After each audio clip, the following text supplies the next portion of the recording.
Hello everyone, कैसे हैं आप सभी। मैं उम्मीद करता हूं माय डियर कि आप सब लोग बहुत अच्छे होंगे, मस्त होंगे, व्यस्त होंगे और अपने तैयारी में जी जान से जुटे होंगे। नमस्कार मेरे शेर श्रेणियों, रैंकर्स इंग्लिश एजुकेशन के इस खूबसूरत सा प्लेटफॉर्म पे आप सबका मैं दिल की गहराइयों से स्वागत करता हूं। हो चुका आगाज रन का, युग बदलने की तैयारी, जीत हमेशा उसी की होगी जिसका संघर्ष है जारी। जो पसीना बहाएगा मां कसम मैदान जीत करके वही ले जाएगा। मतलब माय डियर ऑल, पसीना बहाने का समय आ चुका है। माता पिता के फिक्र को फक्र में बदलने का समय आ चुका है। तो आओ ना, हम सब लोग मिल करके अपने माता पिता को पूरे के पूरे समाज में, पूरे के पूरे गांव में कॉलर उठा करके चलने का हक देते हैं। तो यह हक मिलेगा कैसे? मिलेगा मेरे भाई, जब हम लोग अच्छे तरीके से मेहनत कर लेंगे और बहुत अच्छा रिजल्ट ला करके अपने माता पिता को देंगे, तो उनका भी सर गर्व से ऊंचा हो जाएगा और उनको भी ऐसा महसूस होगा कि हाँ, मैंने एक शेर शेरनी पैदा किया है। ऐसा उनको लगना चाहिए मेरे भाई। ये कब आएगा? जब हम सब लोग अच्छे तरीके से मेहनत करेंगे। जैसा कि आप सबको पता है माय डियर ऑल कि जिस बैच में हम लोग स्टडी कर रहे हैं उस बैच का नाम है रैंकर्स बैच। और ये रैंकर्स बैच बेसिकली आपको रैंक निकाल करके देगा, रैंक निकाल करके देगा, आपको टॉपर्स लिस्ट में शामिल करेगा। लेकिन हाँ, इसके लिए सबसे ज्यादा जरूरी है कि आपको मेरे साथ कंटिन्यूटी लाना पड़ेगा, कंटिन्यू मेहनत करना पड़ेगा। जब तक मेरे भाई मेहनत नहीं करोगे तो मामला गड़बड़ हो जाएगा। हम कहते हैं ना, जब मेरे भाई आपको पता है एक चीज कि जब तक आप मेहनत नहीं करोगे जिंदगी में आगे नहीं बढ़ पाओगे। असफलता एक चुनौती है, इसे स्वीकार करो। क्या कमी रह गई देखो और सुधार करो। जब तक ना सफल हो नींद चैन को त्यागो तुम, संघर्ष का मैदान छोड़कर मत भागो तुम। कुछ किए बिना ही जय जयकार नहीं होती और कोशिश करने वालों की कभी हार नहीं होती। माय डियर ऑल, आप सबको पता है कि हम लोग प्रोज सेक्शन को स्टार्ट कर रहे हैं, काफी धूमधाम से स्टार्ट कर रहे हैं प्रोज सेक्शन को। और प्रोज सेक्शन का सबसे पहला टॉपिक आपके सामने आज लेकर के आया हूं, जिसका नाम आप सब लोग बहुत अच्छे से जानते हो, इंडियन सिविलाइजेशन एंड कल्चर। एक चीज का मैं एश्योरेंस इस पूरे स्टेज पर से देना चाहता हूं, यहां पे पूरे के पूरे प्लेटफॉर्म पे खड़े होकर के मैं आपको एक चीज बताना चाहता हूं कि जिस लेवल का एक्सप्लेनेशन मैं करने वाला हूं, उस लेवल का एक्सप्लेनेशन आपको पूरे के पूरे बिहार में कहीं पर भी देखने को नहीं मिलेगा। लेकिन हाँ, इसके लिए जरूरी है कि आपका अटेंशन जबरदस्त होना चाहिए। आप बहुत अच्छे तरीके से मेरी बातों को सुनो माय डियर। तो चलिए स्टार्ट करते हैं आज की क्लास को। जैसा कि आप सबको बता दिए हैं कि आज जो क्लास होने वाली है उस क्लास का नाम है, मतलब प्रोज सेक्शन का उस चैप्टर का नाम है Indian civilisation and culture.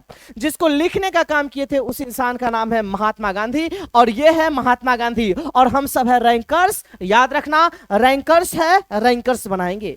Rankers वाले हैं मेरे भाई और रैंकर्स बना करके छोड़ेंगे। लेकिन हाँ, मेहनत तो आपको करना पड़ेगा, ठीक है। चलिए, याद रखना, आपका एम, आपका गोल एकदम फिक्स होना चाहिए कि मेरे को इतना पार करना है, किसी भी कीमत पे पार करना है, चाहे कुछ भी क्यों ना हो जाए। चाहे कुछ भी क्यों ना हो जाए, सूरज के चारों ओर पृथ्वी चक्कर लगाना बंद क्यों ना कर दे, लेकिन अगर एग्जामिनेशन होगा तो उसमें कैसे भी करके 95 पार होना ही चाहिए, किसी भी कीमत पे मेरे भाई, ठीक ना। अरे बात समझ में आ रही है आप सबको? चलिए अब स्टार्ट करते हैं। हम लोग अच्छे तरीके से पढ़ेंगे, एकदम सिस्टमेटिक तरीके से पढ़ेंगे और एक एक चीज आपके दिल और दिमाग दोनों में सेट होता हुआ चला जाएगा। Got my point everyone? आ जाओ सर। सबसे पहला जो टॉपिक मैं लेकर के आया हूं, और नो अबाउट महात्मा गांधी। सबसे पहली बात कि इस चैप्टर के बारे में डिस्कस करने से पहले, इस चैप्टर के बारे में एक्सप्लेनेशन देने से पहले, मैं महात्मा गांधी के बारे में आपको बताना चाहता हूं। एक एक चीज बताना चाहता हूं महात्मा गांधी के बारे में, जो एग्जामिनेशन में पूछा जा सकता है या फिर इसके बारे में कुछ ना कुछ आपको जानकारी होना भी चाहिए। आ जाओ मेरे भाई। जब हम बात करते हैं my dear all Mahatma Gandhi को लेकर के, तो एक चीज बता दूं, महात्मा गांधी का पूरा नाम था मोहनदास करमचंद गांधी। क्या नाम था माय डियर? आप बोलोगे मोहनदास करमचंद गांधी। जब हम बात करते हैं इनके डेट ऑफ बर्थ को लेकर के, तो याद रखना 2 अक्टूबर 1869 को ये भारत के इस पवित्र धरती पे इनका आगमन हुआ था। कब मेरे भाई?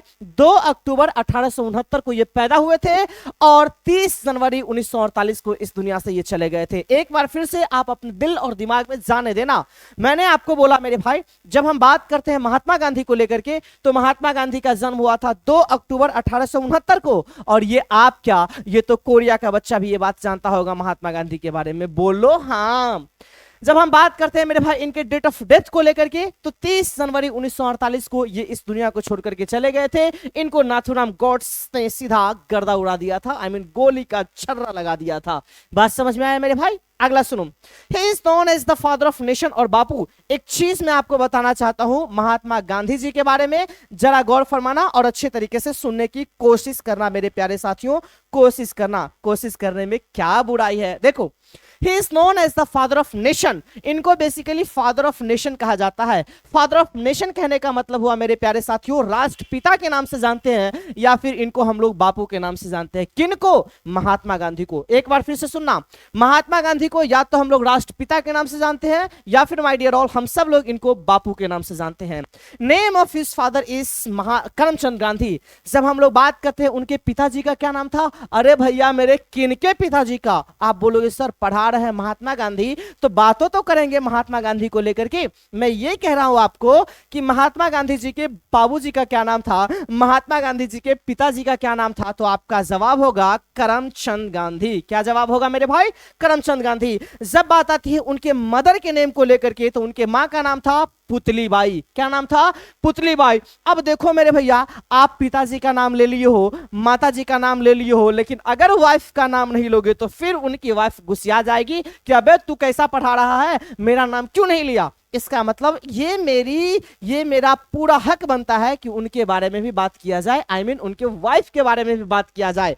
तो गौर से सुनना मेरे भाई, जब हम बात करते हैं महात्मा गांधी के वाइफ को लेकर के, तो महात्मा गांधी के वाइफ का नाम था कस्तूरबा गांधी। क्या नाम था मेरे प्यारे साथियों? कस्तूरबा गांधी। मैं उम्मीद करता हूं कि यह बात आपके दिमाग में छप गई होगी। बढ़ते हैं हम लोग आगे, हम लोग बढ़ते हैं मेरे भाई, जरा गौर से सुनना, जरा गौर से सुनना। Mahatma Gandhi went to South Africa on 24 May 1893. He returned from South Africa in 1915. अरे भैया एक चीज मैं बता दूं, महात्मा गांधी जो है ना वो बेसिकली साउथ अफ्रीका चले गए थे। अरे उन्होंने साउथ अफ्रीका गए थे कब पता है? 1893 को वो साउथ अफ्रीका गए थे। अब तुम्हारे दिमाग में एक बात आएगा कि सर 1893 में वो साउथ अफ्रीका गए थे, तो साउथ अफ्रीका से रिटर्न कब आए? तो सुन मेरे भाई, 1915 में वो साउथ अफ्रीका से रिटर्न आए थे। कब? 1915 में वो साउथ अफ्रीका से रिटर्न आए थे। इतनी बात आप अपने दिमाग में सेट कर लो। गौर से सुनना, मैंने बोला he went to South Africa in 1893, यानी 1893 को वो साउथ अफ्रीका गए थे और साउथ अफ्रीका से 1915 को इंडिया वापिस आए थे। आगे बात करते हैं मेरे प्यारे साथियों, जरा गौर से देखना। After came from South Africa he went to Champaran in 1917। ओहो, साउथ अफ्रीका से आने के जस्ट बाद वो वे चंपारण में गए। कब चंपारण में गए मेरे भाई? तो 1917 में गए और वहां पे जाकर के एक बहुत बड़ा आंदोलन स्टार्ट कर दिए। अभी आपको याद क्या रखना है उसके बारे में हम लोग जिक्र करते हैं, जरा गौर से सुनना। सर मैं आपको यह कहना चाहता हूं ना, मैं आपको यह कहना चाहता हूं कि महात्मा गांधी जी के बारे में आप 5 डेट याद रखना। कितना डेट? 5 डेट याद रखना। सबसे पहला मेरे भाई 1869 याद रखना, सबसे पहला 1869 याद रखना। दूसरा मेरे भाई 1893 याद रखना, दूसरा 1893 याद रखना। तीसरा मेरे प्यारे साथियों 1915 याद रखना। चौथा मेरे प्यारे साथियों 1917 याद रखना और पांचवा मेरे प्यारे साथियों 1948 याद रखना। इतनी चीज आपको महात्मा गांधी के बारे में पता होना चाहिए। मैंने सबसे पहला बोला कि सर 1869 याद रखना, 1893, 1915, 1917, 1948। तुम बोलोगे कि सर ये तो बताओ, सर ये तो आप बता दो मेरे को कि इसमें हुआ क्या था। तो सुन मेरे भाई सुनो, जब हम बात करेंगे 1869 को लेकर के, तो 1869 ईस्वी में इनका जन्म हुआ था मेरे भाई, इनकी पैदाइश हुई थी भारत के इस पवित्र धरती पे। जब बात आती है 1893 को लेकर के, तो सर 1893 को ना वेंट टू साउथ अफ्रीका, 1893 को वो साउथ अफ्रीका चले गए थे। बात क्लियर है? जब बात आती है 1915 को लेकर के, तो मेरे भाई साउथ अफ्रीका से 1915 में रिटर्न आए थे। आई मीन हम लोग बोल सकते हैं केम फ्रॉम साउथ अफ्रीका, यानी साउथ अफ्रीका से रिटर्न कब आए? आपका जवाब होगा 1915 को। जब हम बात करते हैं 1917 को लेकर के, तो 1917 में कहां चले जाते हैं? तो 1917 में मेरे भाई ये चंपारण में चले जाते हैं। कहां? आप बोलोगे सर चंपारण चले जाते हैं। जब बात आती है 1948 को लेकर के, तो याद रखना मेरे दोस्तों 1948 में ये इस दुनिया को छोड़ करके चले जाते हैं। आई मीन इनका डेथ हो जाता है। मैं उम्मीद करता हूं कि 5 डेट आपके दिल में छप गया होगा। सबसे पहला 1869 में पैदा हुए थे, 1893 में साउथ अफ्रीका गए थे, 1915 में साउथ अफ्रीका से रिटर्न आए थे, इतना पता है। 1917 में चंपारण गए थे, 1948 में इस दुनिया को छोड़ करके ऊपर चले गए थे, भगवान के प्यारे हो गए थे। ठीक है मेरे भाई लोग, बढ़े आगे। चलिए आगे हम लोग बात करते हैं, जरा गौर से देखना। आगे है मेरे भाई, he completely dominated Indian politics from 1915 to 1948। He completely dominated Indian politics, उन्होंने इंडियन पॉलिटिक्स पे, भारतीय राजनीति पे उन्होंने कब्जा जमा करके रखा 1915 से लेकर के 1948 तक। यानी हम साफ साफ कह सकते हैं कि सर जिस टाइम पे वो साउथ अफ्रीका से रिटर्न इंडिया आए ना, तब से लेकर के मरते दम तक, तब से लेकर के मरते दम तक उन्होंने इंडियन पॉलिटिक्स पे कब्जा बना करके रखा, इंडियन पॉलिटिक्स पे अधिकार जमा करके रखा। यानी बहुत अच्छे थे, अच्छे तरीके से पॉलिटिक्स में वो योगदान दिए थे। Got my point? He was more a spiritual leader than a politician. अच्छा, वो पॉलिटिशियन के तुलना में स्पिरिचुअल लीडर ज्यादा थे। तुम बोलोगे सर इसका मीनिंग क्या हुआ? इसका मीनिंग यह हुआ मेरे भाई, वो राजनेता तो थे लेकिन इससे ज्यादा वो आध्यात्मिक नेता थे। राजनेता के कंपैरिजन में आध्यात्मिक नेता बहुत ज्यादा थे। और एक चीज बताऊं आपको, सर ये क्वेश्चन ना जाने आपके बिहार बोर्ड ने कितनी बार पूछा है और घसीट घसीट के केवल यही क्वेश्चन डालता है कि Mahatma Gandhi was more a spiritual leader than a politician. Mahatma Gandhi जो है ना, वो पॉलिटिशियन के तुलना में, राजनेता के तुलना में स्पिरिचुअल लीडर बहुत ज्यादा थे। बात क्लियर है मेरे भाई? आ जाओ आगे। अगला हम बात करते हैं sir name of its autobiography, उनके ऑटोबायोग्राफी को लेकर के। तो उनके ऑटोबायोग्राफी का नाम था माई एक्सपेरिमेंट विद ट्रूथ, मतलब सच्चाई के साथ मेरा अनुप्रयोग, सच्चाई के साथ मेरा प्रयोग, ये उनके ऑटोबायोग्राफी का नाम था। अब बात आती है कि सर ऑटोबायोग्राफी किसको बोलते हैं? 2 क्वेश्चन यहां से वन वर्ड सब्स्टिट्यूशन में बिहार बोर्ड या फिर बहुत सारे एग्जाम्स में पूछे जाते हैं। एक है मेरे भाई बायोग्राफी और एक है ऑटोबायोग्राफी। गौर से सुनना, एक है बायोग्राफी और एक है ऑटोबायोग्राफी। जब हम बात करते हैं बायोग्राफी को लेकर के, तो आपके बारे में किसी दूसरे इंसान ने लिखा, उसको हम लोग बायोग्राफी बोलेंगे। एक बार फिर से सुनना, आपके बारे में किसी दूसरे इंसान ने लिखा, उसको बायोग्राफी बोलेंगे, और आप अपने बारे में खुद लिखे हो, उसको ऑटोबायोग्राफी बोलेंगे। यानी महात्मा गांधी अपने बारे में खुद लिखे थे, उस ऑटोबायोग्राफी का नाम था my experiment with truth. he wrote numerous articles for young India। एक बात मैं आपको बताता हूं मेरे प्यारे साथियों, ये जो यंग इंडिया है ना, पुराने जमाने में यंग इंडिया एक पत्रिका आती थी। क्या आती थी? पत्रिका आती थी।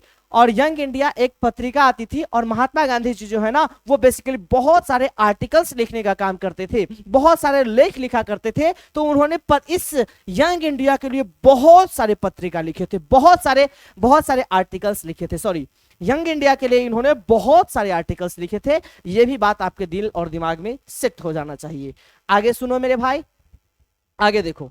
आगे मेरे भाई यहां लिखा हुआ है, he successfully use truth and non violence as the chief weapons against the British rule in India। गौर से सुनना, he successfully used truth and non-violence। उन्होंने सफलतापूर्वक सच्चाई, सत्य और अहिंसा का पालन किया। उन्होंने सफलतापूर्वक बेसिकली अपने मुख्य हथियार के रूप में, चीफ वेपन्स के रूप में इन्होंने बेसिकली सत्य को और अहिंसा को अपनाया। किसके अगेंस्ट में पता है ना? तो ब्रिटिश के अगेंस्ट में, अंग्रेजों के अगेंस्ट में, अंग्रेजों के विरोध में। और इसी के सहारे, सत्य और अहिंसा के सहारे इन्होंने पूरे के पूरे अंग्रेज वासियों को, आई मीन इंग्लिश वालों को यहां से भगा दिए। बोलू हाँ, क्लियर है? आगे आओ। He was a lawyer, great leader, politician and writer।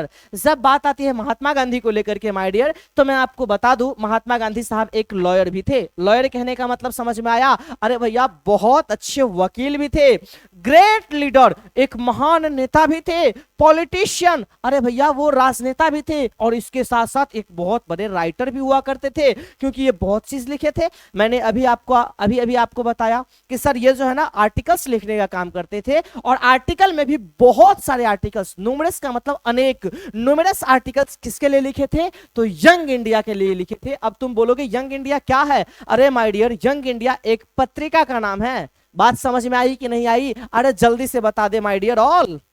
मैं उम्मीद करता हूं कि यह बात आपको समझ में आ गई होगी। बोलो बात क्लियर है? एक बार इसको मैं रिवीजन करता हूं मेरे प्यारे साथियों, ताकि आपके दिल में जल्दी से ये बात छपता हुआ चला जाए। रिवीजन बहुत ज्यादा जरूरी है। गॉट ना? देखो सर, महात्मा गांधी का पूरा नाम क्या है? आप बोलोगे मोहनदास करमचंद गांधी। ये पैदा कब हुए थे? 1869 को। इस दुनिया को छोड़ करके कब चले गए थे? 1948 को। सर, इनको बेसिकली बापू के नाम से जानते हैं हम लोग, या फिर इनको father of nation, that means राष्ट्रपिता कहा जाता है। जब बात आती है उनके पिताजी के नाम को लेकर के, तो उनके पिताजी का नाम था करमचंद गांधी। जब बात आती है उनके माताजी के नाम को लेकर के, तो माताजी का नाम था पुतलीबाई। और मेरे भाई, जब बात आती है इनके वाइफ के नाम को लेकर के, तो इनके वाइफ का नाम था कस्तूरबा गांधी। मेरे भाई, महात्मा गांधी जो है ना, ये बेसिकली 1893 को साउथ अफ्रीका गए थे, और साउथ अफ्रीका से रिटर्न आए थे 1915 को इंडिया में। और जैसे ही वहां से रिटर्न आए, इसके बाद तुरंत वो चंपारण चले गए थे 1917 को, और वहां जाकर के बहुत बड़ा वो आंदोलन कर दिए थे। उन्होंने इंडियन पॉलिटिक्स में, उन्होंने भारतीय राजनीतिक में बेसिकली कंप्लीटली, अगर डोमिनेटेड को लेकर के बात किया जाए, डोमिनेटेड का मतलब होता है मेरे भाई कब्जा करना, तो 1915 से लेकर के 1948 तक उन्होंने कंप्लीटली उस इंडियन पॉलिटिक्स को योगदान दिए थे, उसी में योगदान दिए थे। वो जो है ना मेरे भाई, राजनेता के तुलना में, पॉलिटिशियन के तुलना में स्पिरिचुअल लीडर ज्यादा थे, यानी he was more a spiritual leader than a politician. बोलो, बात क्लियर है? जब बात आती है उनकी ऑटोबायोग्राफी को लेकर के, तो उनके ऑटोबायोग्राफी का नाम था माय एक्सपेरिमेंट विद ट्रूथ। मैं उम्मीद करता हूं मेरे भाई कि मैं आपको महात्मा गांधी के बारे में अच्छी अच्छी बातें और हर एक चीज मैंने बता दिया। एक चीज बताना भूल गया था, पता है क्या? उन्होंने मुख्य हथियार के रूप में किसका इस्तेमाल किया? तो आपका जवाब होना चाहिए कि सर, उन्होंने मुख्य हथियार के रूप में इस्तेमाल किया था, उस चीज का नाम था सत्य और अहिंसा, that means truth and non violence. Got my point everyone? चलिए आगे देखो। If you want to be a topper, you have to join rankers batch. अगर आप चाहते हो कि टॉपर बनना है, मेरे को टॉपर बनना है बिहार बोर्ड में, तो आप सबको my dear all rankers batch join करना पड़ेगा, क्योंकि यहां पे बिहार का सबसे बेस्ट एक्सप्लेनेशन प्रोवाइड किया जाता है। बात समझ में आई मेरे भाई? चलिए आइए, नो अबाउट दिस चैप्टर। हमने ऑथर के बारे में बहुत अच्छे तरीके से पढ़ लिया, हम लोगों ने महात्मा गांधी के बारे में बहुत अच्छे तरीके से पढ़ लिया। अब बात आती है इस चैप्टर से रिलेटेड कि सर, इस चैप्टर में हमको क्या क्या पढ़ना है, जरा गौर से देखो। जब बात आती है इस चैप्टर को लेकर के मेरे प्यारे साथियों, तो इस चैप्टर का नाम क्या है? तो आपका जवाब होगा कि सर, इसका नाम है इंडियन सिविलाइजेशन एंड कल्चर, जिसको हिंदी में बोला जाएगा भारतीय सभ्यता और संस्कृति। सिविलाइजेशन मतलब सभ्यता, कल्चर मतलब संस्कृति, यानी इस चैप्टर का नाम है इंडियन सिविलाइजेशन एंड कल्चर। आपसे क्वेश्चन पूछा जाएगा कि sir, Indian civilisation and culture का टाइप कैसा है? टाइप तो याद रखना मेरे भाई, ये एक प्रकार का ऐसे है। क्या है मेरे भाई? एक प्रकार का ऐसे है, एक प्रकार का निबंध है। It has been taken from his autobiography my experiment with truth. मैं एक चीज आपको बताना चाहता हूं इस चैप्टर से रिलेटेड। सर, ये जो इंडियन सिविलाइजेशन एंड कल्चर है, एक बार फिर से सुनना, ये जो इंडियन सिविलाइजेशन एंड कल्चर है, ये basically my experiment with truth से निकाल करके लाया गया है। ओहो, नहीं समझ में आया क्या? एक बार फिर से सुनो। मैंने आपको बोला कि सर, उनके ऑटोबायोग्राफी का क्या नाम था? तो आपका जवाब हुआ कि sir, my experiment with truth. तो ये जो इंडियन सिविलाइजेशन एंड कल्चर, आपका जो सिलेबस में जो चैप्टर दिया गया है, इस चैप्टर को basically my experiment with truth से निकाल करके लाया गया है। It has been extracted, it has been taken from his autobiography my experiment with truth. ये जो चैप्टर है वो completely my experiment with truth से निकाल करके आपके सिलेबस में डाल दिया गया है। बोलो हाँ, बात समझ में आई कि नहीं आई? आप बोलोगे यस सर, समझ में आई। अब बात आती है कि सर, इस पूरे के पूरे चैप्टर में किस चीज के बारे में जिक्र किया गया है? प्लीज माय डियर, बहुत अच्छे तरीके से सुनना। इन दिस चैप्टर, इस पूरे के पूरे चैप्टर में Gandhi ji talks about the sound foundation of Indian civilisation which has successfully withstood the passage of time. इस पूरे के पूरे चैप्टर में Gandhi ji basically Indian civilisation के ठोस आधार के बारे में चर्चा करते हैं। इंडियन सिविलाइजेशन के ठोस आधार के बारे में चर्चा करते हैं, जो ठोस आधार बेसिकली टाइम के अनुसार और ज्यादा मजबूत होता जा रहा है।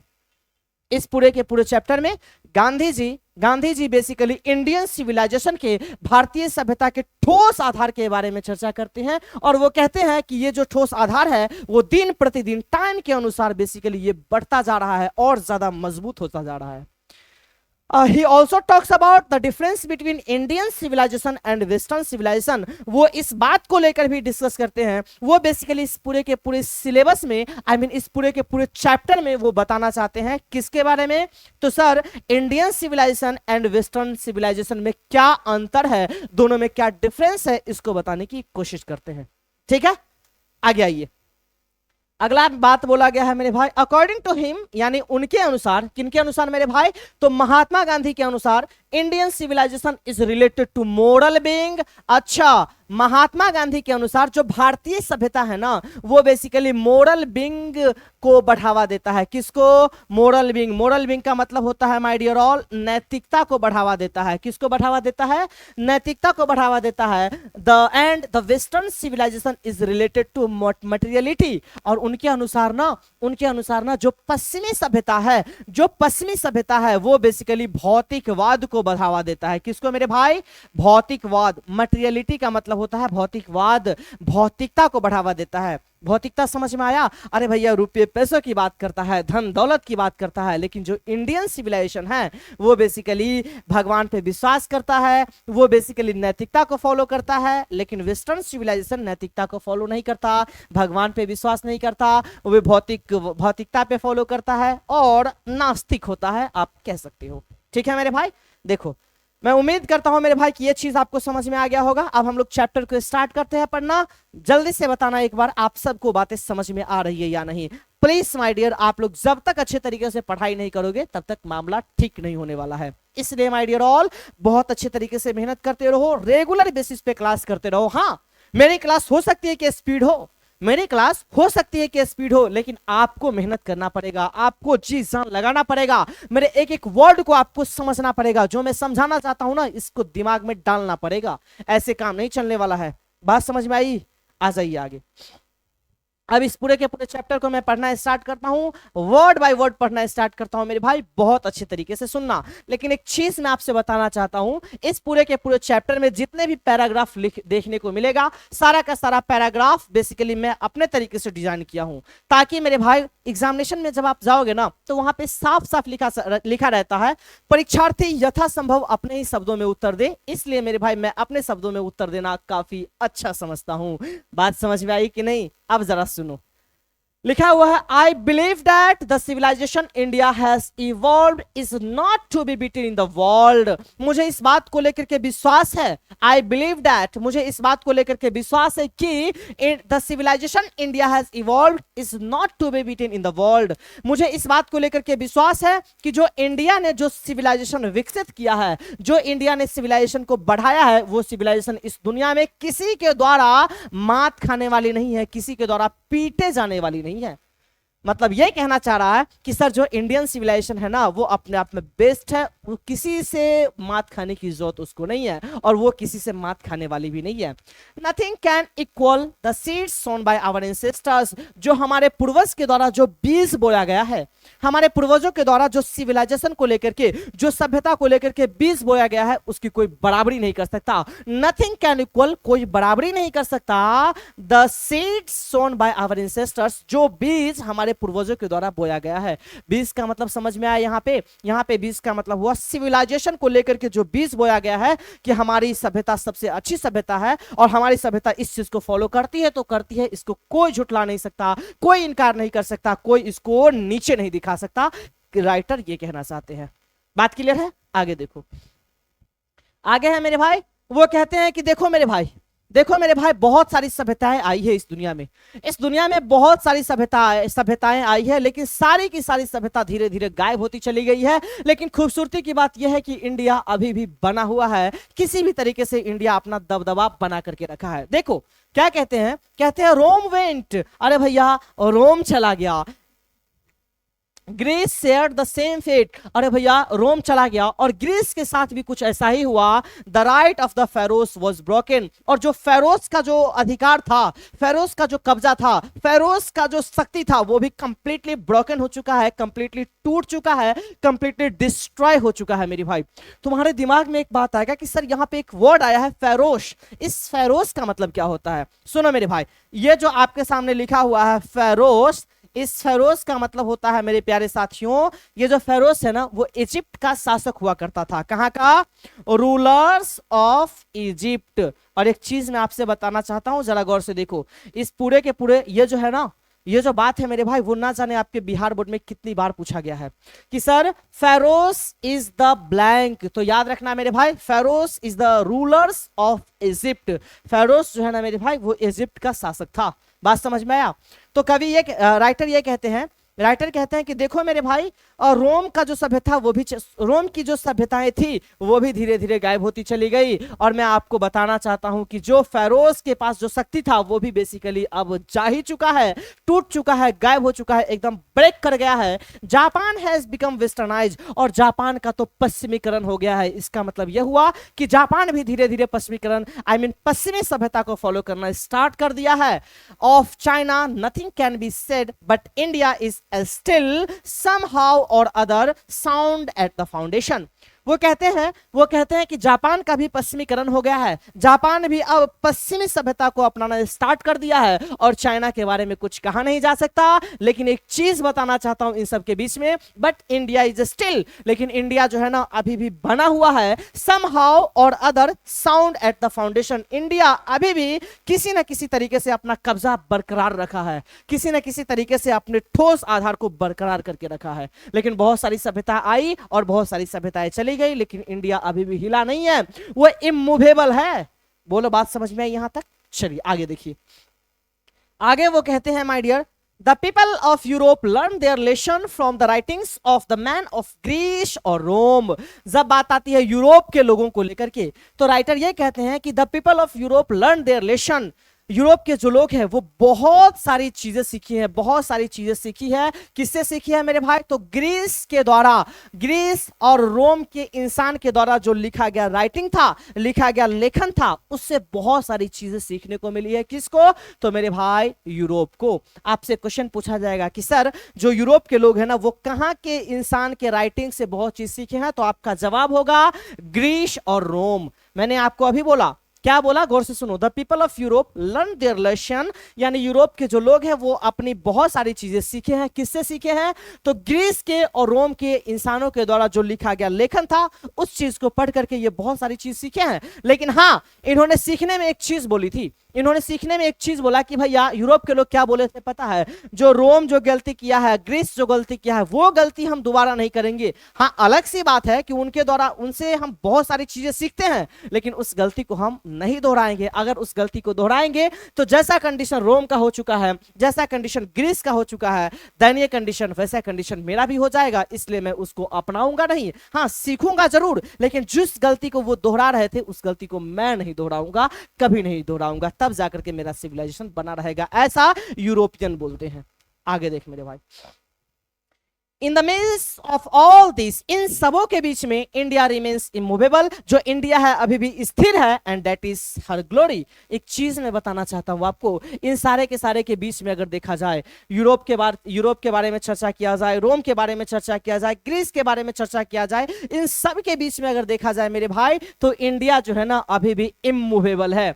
इंडिया रिमेन्स इमूवेबल, इसका मतलब यह हुआ कि इंडिया जो है ना अभी भी स्थिर है, स्टैटिक है, इसको कोई हिला नहीं सकता, कोई डुला नहीं सकता, और ये स्थिर है, इमूवेबल है, और यही इसकी सबसे बड़ी खूबसूरती है, सबसे बड़ी गौरव है। ये क्वेश्चन भी बिहार बोर्ड कई बार पूछा है, VVI क्वेश्चन है my dear all. In the midst of all this, इन सबों के बीच में इंडिया रिमेन्स इमूवेबल, जो इंडिया है वो बेसिकली स्थिर है, and that is her glory, और यही इसकी सबसे बड़ी गौरव है, सबसे बड़ी खूबसूरती है। आगे देखो, आगे बोला है, it is a charge against India, it is a charge against India. India के अगेंस्ट में बहुत सारे आरोप लगे हैं। क्या क्या आरोप लगे हैं? हर पीपल आर अनसिविलाइज्ड, जो वहां के पीपल है ना, मतलब इंडिया पे बेसिकली बहुत सारे आरोप लगाए गए हैं। बोला गया है अंग्रेजों के द्वारा या फिर बहुत सारे लोगों के द्वारा ऐसा बोला गया है कि सर जो इंडिया के लोग हैं वो अनसिविलाइज्ड है। अनसिविलाइज्ड का मतलब हुआ मेरे भाई असभ्य है, यहाँ के लोग असभ्य है, इग्नोरेंट है, स्टॉलिड है, एकदम एकदम जिद्दी है बोल सकते हो, एकदम लेजी है, लापरवाह है, एकदम एकदम बेकार इंसान है यहाँ के इंसान को आप कुछ भी समझाने की कोशिश करो एकदम समझने को तैयार नहीं है। वो कहते हैं that it is not possible to induce them to adopt any changes. अगर बात किया जाए इंडिया के लोगों को लेकर के, तो इंडिया के लोग जो है ना, इंडिया पे बहुत सारे चार्ज लगे हैं। इंडिया के लोगों के बारे में बोला गया है कि यहाँ के लोग जो है ना असभ्य है, यहाँ के लोग जो है ना मेरे भाई इग्नोरेंट है, यहाँ के जो लोग हैं वो बेसिकली एकदम मंद बुद्धि के हैं, यहाँ के लोग स्टॉलिड है। इसको कुछ भी तुम सिखाने की कोशिश करो वो कहीं से कोई चीज अडॉप्ट नहीं करेगा, कहीं से कोई चीज ये अपनाएगा नहीं, चाहे कुछ भी क्यों ना कर लो। अरे भैया अंग्रेज बा तू हम लोग को बेवकूफ समझता है। महात्मा गांधी कहते हैं रे पगलवा तुम हमको बेवकूफ समझता है, तू कुछ भी कर लेगा ना, कुछ भी कर लेगा, दिन रात एक कर लेगा ना, फिर भी मैं अपने मन की करूंगा और मैं अपना इंडियन सिविलाइजेशन को नहीं छोड़ने वाला हूं, चाहे तुम मेरे को जो कुछ भी क्यों ना बोल दे। इसलिए वो कहते हैं कि बड़ा असभ्य है। अच्छा मतलब तेरा बात हम मान लिए तो हम बहुत अच्छा है, लेकिन अगर तेरा बात नहीं माने तो हम बड़ा असभ्य हो गए, बड़ा बदतमीज हो गए, मुंह तोड़ देंगे, मुंह हलवा है। आगे आ जाओ।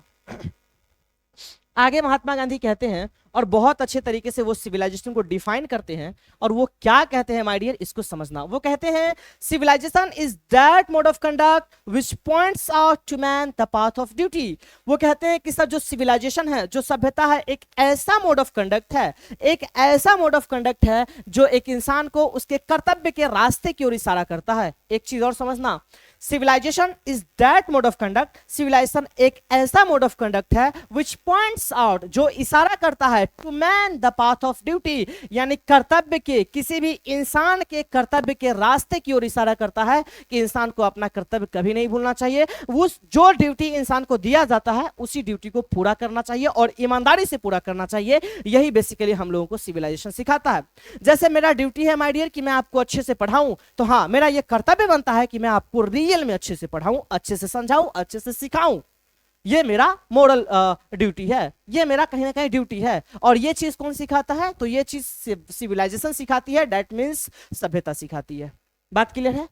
आगे है to observe morality is to attain mastery over our minds and our passions. एक चीज यहां पे बोला गया है, अगर आप अपने दिमाग के ऊपर, अगर आप अपने माइंड के ऊपर, अगर आप अपने पैशन के ऊपर कंट्रोल कर लेते हो ना, तो समझना कि यही सबसे बड़ी नैतिकता है। यानी अगर आपको लाइफ में खुश रहना है, अगर आपको लाइफ में खुश रहना है तो इसके लिए सबसे ज्यादा जरूरी वाली चीजें हैं कि आप अपने माइंड को कंट्रोल करके रखो, पहली बात। दूसरी बात कि आप अपने पैशन पे पूरा मास्टरी हासिल कर लो। किस पे मेरे भाई? पैशन पे और माइंड पे कंप्लीटली मास्टरी हासिल करना है। इस क्वेश्चन को भी बिहार बोर्ड मेरे भाई रिपीट किया है, मल्टीपल टाइम्स रिपीट किया है मेरे भाई, इसलिए ये भी चीज आपके दिमाग में होना चाहिए। आगे देखो, अगला पॉइंट है द गुजराती। अच्छा, आपको एक चीज पता है कि जो महात्मा गांधी थे ना, वो बेसिकली गुजरात के रहने वाले थे। तो उन्होंने फिर खोज किया और उन्होंने ये बताया the Gujarati equivalent for civilization means good conduct.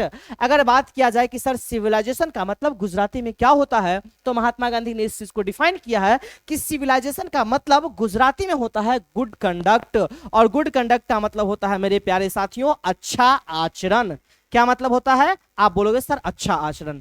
आपसे यह भी क्वेश्चन पूछा गया है कि sir the civilization sorry the Gujaratis equivalent for civilization means, Gujarati में सिविलाइजेशन का मतलब क्या होता है? तो आपका जवाब होना चाहिए कि सर इसका मतलब होता है गुड कंडक्ट, दैट मींस अच्छा आचरण। ठीक है, आइए आगे। अरे बात सबको समझ में आ रही है ना?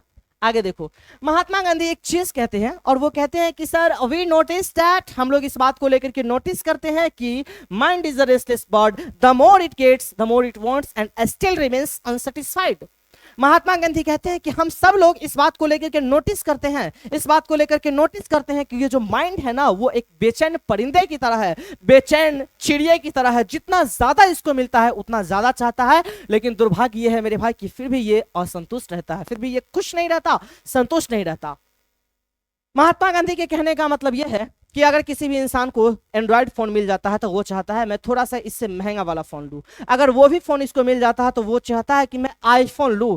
मतलब जितना ज्यादा इसको मिलता है ना उतना ज्यादा ये चाहता है।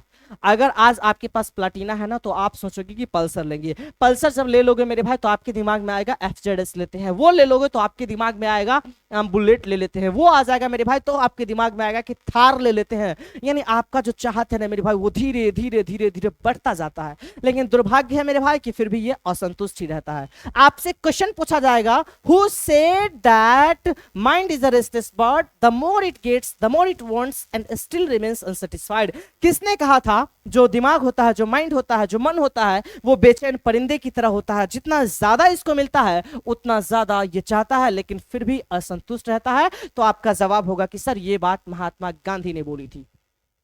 बात क्लियर है माय डियर? चलो आगे देखो, आगे उन्होंने कहा the more we indulge in our passions, जैसे जैसे हम अपने शौक में संतृप्त होते चले जाते हैं, जैसे जैसे हम अपने शौक में बढ़ते चले जाते हैं, जैसे जैसे हम अपने शौक में इन्वॉल्व होते हुए चले जाते हैं, द मोर अनबिडल्ड दे बिकम, तो उतना ज्यादा हम अपने माइंड को कहीं ना कहीं अनियंत्रित करते हैं, अनकंट्रोल्ड कर लेते हैं। जितना ज्यादा आपको देखो मेरे भाई, वो कहते हैं बेसिकली कि जितना ज्यादा शौक में आप घुसते चले जाओगे ना, आप जितना ज्यादा अपने शौक में इन्वॉल्व होते चले जाओगे उतना ज्यादा आपका दिमाग और चाहेगा और चाहेगा और चाहेगा और लास्ट में जाकर के अनियंत्रित हो जाता है, अनकंट्रोल्ड हो जाता है। दे सॉ दैट, उन्होंने देखा कि happiness was largely a mental condition. हमारे पूर्वजों ने एक चीज देखा, हमारे पूर्वजों ने एक चीज देखा कि सर ये जो हैप्पीनेस होती है ना, ये जो खुशी होती है ना, ये कंप्लीटली डिपेंड करता है मेंटल कंडीशन पे। किस पे मेरे भाई?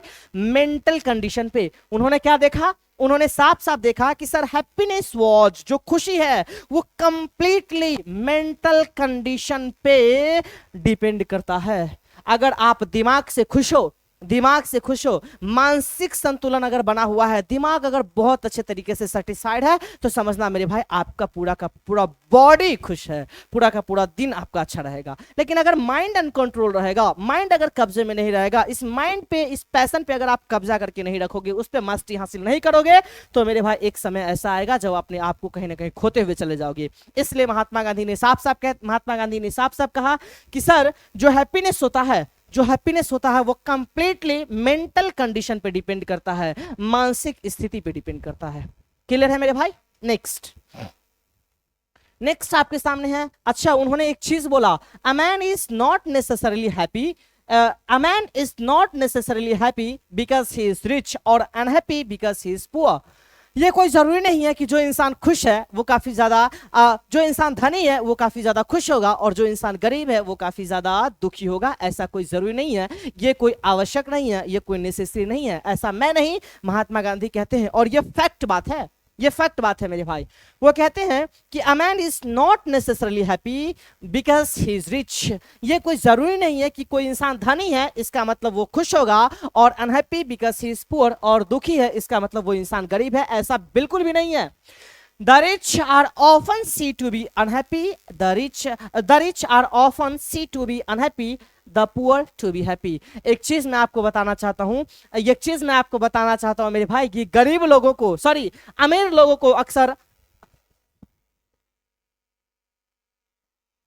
अमीर लोगों को अक्सर दुखी देखा गया है और गरीब लोगों को अक्सर खुश देखा गया है, और ये फैक्ट बात है, ये फैक्ट बात है मेरे भाई। ठीक है, वो आगे कहते हैं ऑब्जर्विंग ऑल दिस, इन सारे के सारे चीज को देख करके our ancestors dissuaded us from the luxuries and pleasure. अगर इन सब चीजों को, जैसे हमारे पूर्वज ने इन सब चीजों को देखा, हमारे पूर्वज ने इन सब चीजों को देखा, तो लास्ट में जाकर के उन्होंने एक कंक्लूजन दिया। वो कंक्लूजन ये दिया कि हम सभी लोगों को हमारे पूर्वज ने लग्जरीज वाली चीजें से, प्लीजर देने वाली चीजें से, आई मीन खुशी देने वाली चीजें से और आरामदायक चीजें से हमेशा हम लोगों को दूर करके रखा है। क्यों दूर करके रखा है मेरे भाई पता है? वो सारी चीज को ऑब्जर्व करने के बाद उन्होंने ये डिसीजन लिया। वो कोई बेवकूफ नहीं थे, हमारे पूर्वज के पास भी बहुत ज्यादा दिमाग हुआ करता था। बात समझ में आया मेरे भाई? आजकल छोड़ो, लेकिन पूर्वज के पास बहुत ज्यादा दिमाग था, तभी जाकर के उन्होंने ऐसा बात बोला। उन्होंने ऐसा क्यों कहा पता है? देखो मेरे भाई, उन्होंने ऐसा क्यों किया और आज हम लोग उस चीज को भुगत रहे हैं। वो कहते हैं it was not that we did not know how to invent machinery, but our forefathers knew that if we set our hearts after such thing we would become slaves and lose our moral fibre. ओहो, इन्होंने एक जबरदस्त बात बोला। इन्होंने एक बात बोला, इट वॉज नॉट दैट, ऐसा बिल्कुल भी नहीं था। We did not know how to invent machinery, ऐसा बिल्कुल भी नहीं था कि हमारे पूर्वज जो है वो मशीनरी का आविष्कार नहीं कर सकते थे। अरे भैया, हमारे पूर्वज भी मशीनरी का आविष्कार करना जानते थे, लेकिन वो कहते थे कि if we set our heart such that things, अगर इन सारे के सारे चीज में, इन सारे के सारे वस्तु में अगर अपना मैं दिल लगा दूंगा ना, तो एक समय आएगा कि we would become slaves and lose our moral fibre. तो एक समय ऐसा आएगा कि हम लोग जो है ना मेरे भाई, वो इसके गुलाम हो जाएंगे और कहीं ना कहीं हम अपने मोरल वैल्यू को, नैतिक वाली चीजों को खो देंगे। और रियल यही है, आज के जमाने में बिल्कुल यही है। इस पॉइंट को समझना। वो कहते हैं कि ऐसा बिल्कुल भी नहीं था कि हमारे जो पूर्वज थे ना, हमारे जो पूर्वज थे वो मशीन का आविष्कार करना नहीं जानते थे, बल्कि मशीन का आविष्कार करना वो भी जानते थे, लेकिन वो उन्होंने मशीन का आविष्कार नहीं किया। इसके पीछे का सबसे बड़ा रीजन ये था कि वो कहते थे कि अगर हम लोग मशीन का आविष्कार करेंगे, अगर हम सब लोग मिलकर के मशीन का आविष्कार करेंगे, तो हम लोग कहीं ना कहीं मशीन के गुलाम हो जाएंगे, गुलाम हो जाएंगे, गुलाम। वी वुड बिकम स्लैब्स, ये क्वेश्चन कई बार पूछा गया है, वी वुड बिकम स्लैब्स, ठीक है। और आज यही है मेरे भाई कि देखो ना, आप खुद से देख लो, जब मोबाइल के बारे में चर्चा किया जाए, अगर आपके हाथ में फोन नहीं है तो आप अपने आप को ठीक तरीके से सेफ महसूस नहीं करोगे। यानी हम लोग कहीं ना कहीं कंप्लीटली मोबाइल पे डिपेंड हो गए हैं, कंप्लीटली मशीन पे डिपेंड हो गए हैं। देखो मेरे भाई, कैमरा नहीं रहेगा तो आप लोग पढ़ पाओगे नहीं, इसका मतलब हम सब डिपेंड है कैमरा पे, हम सब डिपेंड है इस पूरे के पूरे बोर्ड पे, यहाँ पे जितने भी लाइट्स लगे हुए हैं सब पे हम लोग कहीं ना कहीं डिपेंड है। यानी मैं साफ साफ कह सकता हूँ कि सर हम सब लोग जो है ना कहीं मशीन पे ही डिपेंड है। अगर मशीन नहीं रहेगा मेरे भाई तो कुछ भी नहीं हो पाएगा। होगा क्या? नहीं हो सकता। इसलिए हमारे पूर्वज में हर एक चीज को बड़े सोच समझ के डिसीजन लिए थे। बात समझ में आई? चलो आगे वो क्या कहते हैं जरा गौर से देखो। आगे वो कहते हैं they saw that, उन्होंने देखा, our real happiness and health consisted in a proper use of hands and feet। उन्होंने एक बात देखा कि हमारे हेल्थ को अगर बना करके रखना है बहुत अच्छे तरीके से, अगर हमारे हेल्थ को, अगर हम सब अपने हेल्थ को अच्छे तरीके से बनाना चाहते हैं, तो इसके लिए सबसे ज्यादा जरूरी है कि हम लोग मैक्सिमम चीजों को अपने हाथ से और अपने पैर से करें, ताकि एक्सरसाइज भी होता रहे और हमारा बॉडी एकदम स्वस्थ रहे। इसलिए उन्होंने कहा कि मशीन का आविष्कार मत करो मेरे भाई। मैं जानता हूं कि मशीन का आविष्कार मैं भी कर सकता हूं, हम सब लोग मिलकर के मशीन का आविष्कार कर सकते हैं, लेकिन हम लोग नहीं किए। क्यों नहीं किए? इसके पीछे का रीजन था कि कहीं ना कहीं हम लोग मशीन के गुलाम हो जाएंगे। और दूसरी बात, अगर हम लोग हाथ और पैर से काम करना स्टार्ट करेंगे ना, तो हमारा बॉडी पूरा फिट रहेगा, हम लोग हेल्दी रहेंगे, स्वस्थ रहेंगे। इसलिए मेरे भाई हाथ और पैर का इस्तेमाल करो। ये उस समय की बात है, अभी का बात नहीं है। अगर आदमी अगर अभी हाथ और पैर का इस्तेमाल करेगा मेरे भाई, ना कैमरा होगा, ना बोर्ड होगा, ना लाइट होंगे, तो फिर हम लोग ऑनलाइन क्लास कैसे कर पाएंगे? ये उस समय की बात है, ये उस समय की बात है, हमारे पूर्वज की टाइम की बात है। अभी ऐसा वैलिड नहीं है। बात समझ में आई मेरे भाई? आगे देखिए। The common people lived independently and followed their agriculture occupation। जो आम लोग हैं वो आजादी के साथ रहते थे। देखो, the common people lived independently, जो आम लोग हैं वो बहुत आजादी के साथ रहते थे, बहुत आजाद तरीके से रहते थे। and they followed their agriculture occupation, और वो सारे के सारे लोग जो है ना वो खेती में काफी अच्छे तरीके से, जो उनका प्रोफेशन था, जो उनका पेशा था खेती, उसको काफी अच्छे तरीके से कर रहे थे। बात क्लियर है? चलो आगे देखो। आगे उन्होंने बोला, in no part of the world, एक चीज बताता हूं, 2023 में ये पूछा गया क्वेश्चन है, 2023 के 8 सेक्शन में ये पूछा गया क्वेश्चन था मेरे भाई। In no parts of the world, इस पूरे के पूरे दुनिया के किसी भी भाग में नहीं, एंड अंडर नो सिविलाइजेशन, और किसी भी सिविलाइजेशन में भी नहीं, have all main attend perfection. भैया इस पूरे के पूरे दुनिया में कोई भी ऐसा इंसान नहीं है, या फिर कोई भी ऐसी सभ्यताएं नहीं है जो हर एक इंसान को कहीं ना कहीं परफेक्ट बना देगी, ऐसी कोई सिविलाइजेशन नहीं है।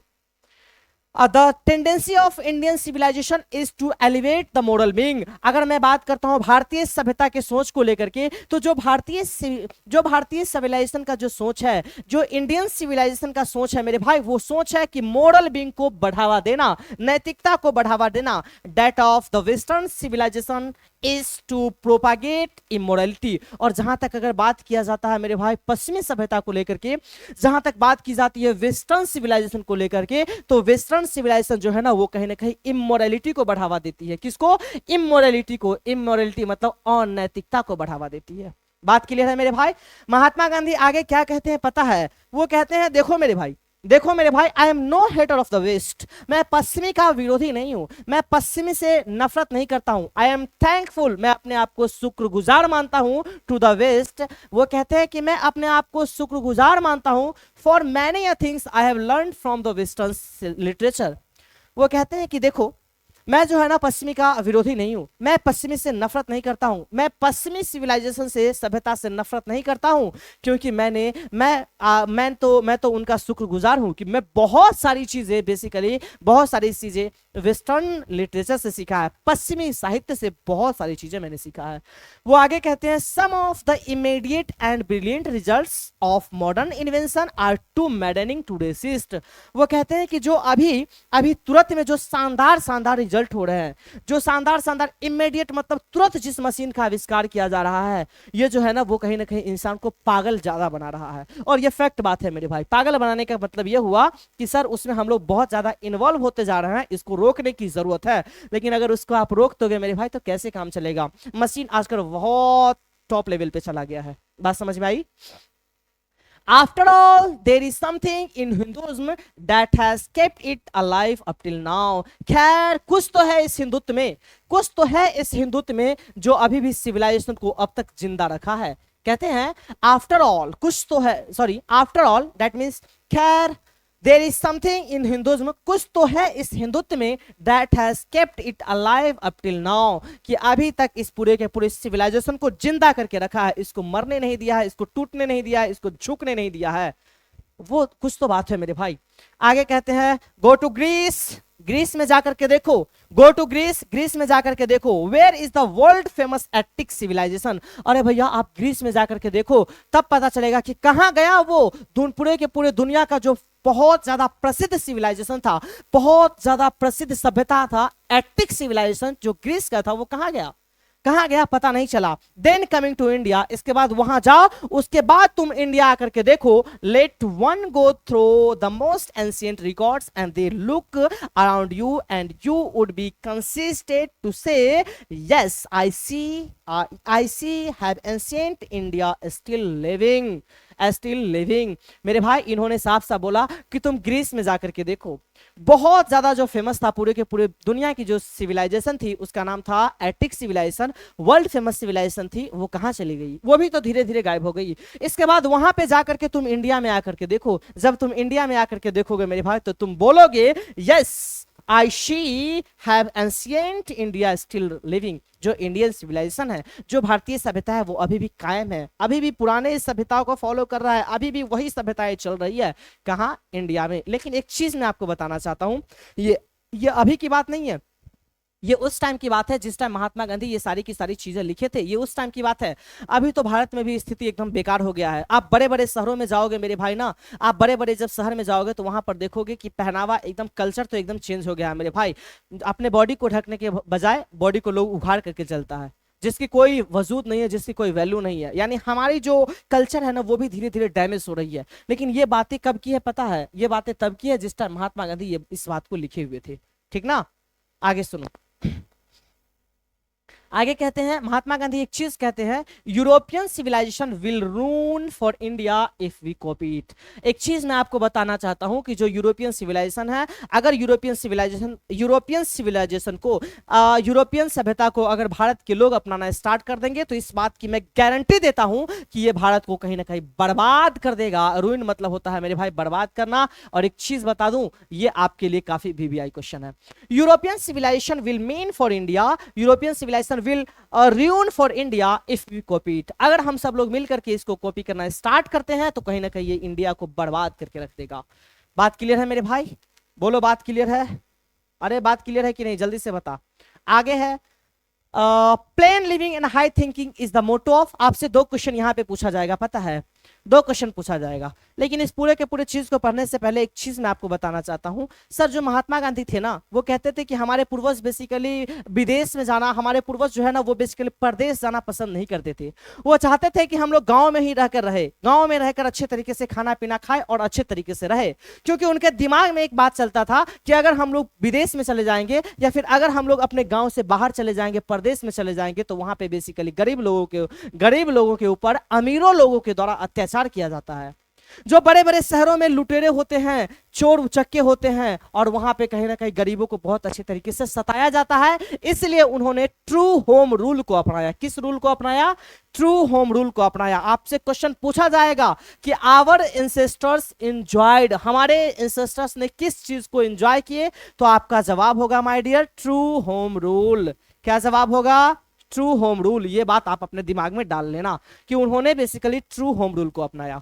एक दो चीज यहां से पूछा जाएगा और काफी इंपॉर्टेंट चीज है आपके सामने में रख रहा हूं मेरे भाई, गौर से सुनना। ये दो नोट याद करके चलना मेरे भाई, काफी इंपॉर्टेंट है, काफी। सुनो, plain living and high thinking is the motto of western philosopher. जब आपसे क्वेश्चन पूछा जाएगा plain living and high thinking, सादा रहो लेकिन सोच बड़ा रखो, ये किसका मोटो है, तो आपका जवाब होगा वेस्टर्न फिलोसफर का। अगर मोटो पूछा जाएगा तो आपका जवाब होगा वेस्टर्न फिलोसफर। लेकिन अगर क्वेश्चन पूछा जाएगा plain living and high thinking is the based on यानी किस पे आधारित है, तो आपका जवाब होगा इंडियन फिलोसफर।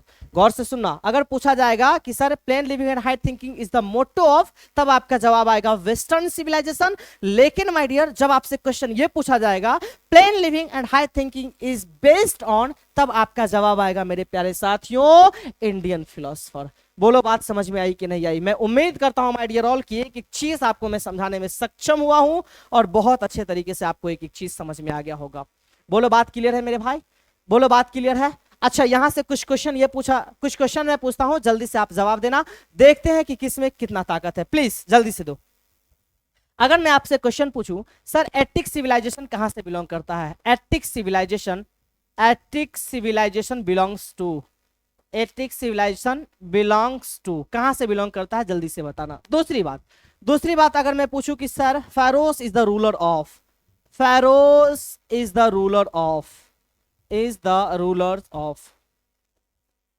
फेरोस बेसिकली कहां का शासक था? दो क्वेश्चन है आपके सामने और इस दोनों क्वेश्चन को मैंने बहुत अच्छे तरीके से आपको बताया। सर जब हम लोग बात करते हैं एटिक सिविलाइजेशन को लेकर के, तो ये जो एटिक सिविलाइजेशन है ना, वो इटली से बिलोंग करता है। कहां से? इटली से बिलोंग करता है। लेकिन जब हम लोग बात करते हैं मेरे भाई फेरोस को लेकर के, तो ये फेरोस जो है ना, वो फिरौन का शासक हुआ करता था। और ये जो फेरोस है, इसकी शक्ति भी कहीं ना कहीं गायब हो चुकी थी, मैंने आपको पढ़ाया है। ये कहां का रूलर था मेरे भाई? तो आपका जवाब होगा इजिप्ट का। कहां का मेरे प्यारे साथियों? इजिप्ट का। ये क्वेश्चन भी काफी ज्यादा इंपॉर्टेंट है। अगर मैं आपसे ये पूछता हूं कि सर हमारे जो पूर्वज थे वो बेसिकली किस चीज को अपनाए थे, किस रूल को अपनाए थे? आवर एंसेस्टर्स एंजॉयड, गौर से सुनना, our ancestors enjoyed blank rule. हमारे जो पूर्वज हैं उन्होंने किस रूल को अपनाया? तो आपका जवाब होना चाहिए ट्रू होम रूल। क्या होना चाहिए? ट्रू होम रूल को उन्होंने अपनाया। ठीक है, यानी वो गांव घर में रहना ज्यादा पसंद करते थे, शहर में जाना बिल्कुल भी पसंद नहीं करते थे, क्योंकि उन सबको एक बात पता था कि अगर हम लोग शहर में जाएंगे तो कहीं ना कहीं गरीबों के ऊपर अमीरों के द्वारा अत्याचार किया जाएगा।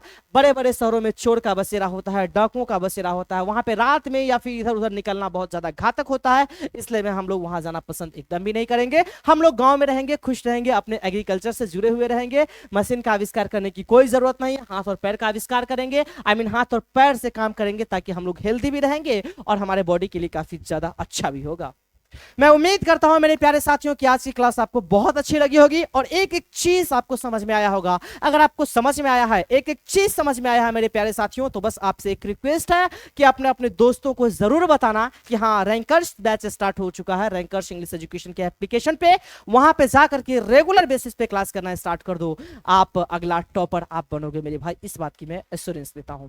ठीक है, तो चलिए मेरे प्यारे साथियों, एक बार मैं फिर से एक बार दिखा देता हूं, इसके बाद मैं क्लास को यहीं पे ऑफ कर दूंगा। देखो,